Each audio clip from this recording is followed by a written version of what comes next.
Number 86. You've got three forces. You got a ring. It's being pulled this way at 64 newtons.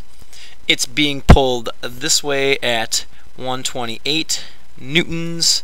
And then it's being pulled this way at 128 newtons. Now,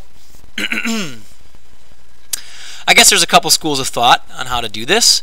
One way would be, let's see. Boy, you could do a scale drawing. I think what I'm going to do is break. You see how this one pulls to the right and this one pulls to the left? So I can kind of simplify this right now. If this is my ring, 120. So it's really, the 64 cancels off some of that. So it's being pulled this way at 64, and it's still being pulled this way at 128 newtons.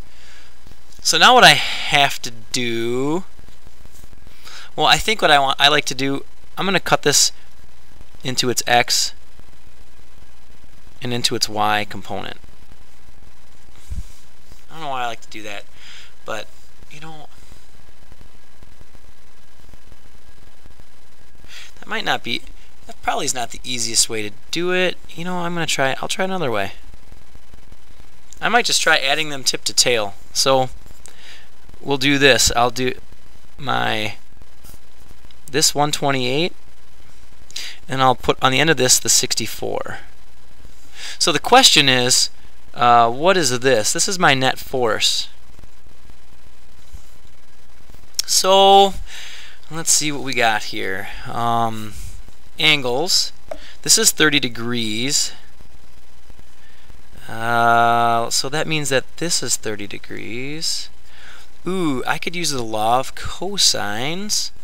I'll call this, because the law of cosines, a squared plus b squared minus 2ab cosine c equals c squared. So I'll call this side A, I'll call this side B, and I'll call this side C. This has to be C because it's opposite the 30-degree angle. So I'll say 128 squared plus 64 squared minus 2 times 128. 64 cosine of 30 degrees equals the net force squared. So I can crank all this into my calculator. 128 squared plus 64 squared minus 2 times 128 times 1 times 64 cosine of 30, and you get 6291. So then you take the square root of that, and you get 79. 79 newtons. Alright, sweet. That's the answer. Now I have to find an angle. So, maybe I can, what I'll do is I'll find this angle, theta, and then I'll add it onto 30. So I think what I'll do is the law of sines. So I'll say the sine of theta is to the opposite, 64, is equal to the sine of 30 over my net force, which is 79. So I can cross multiply 64 times the sine of 30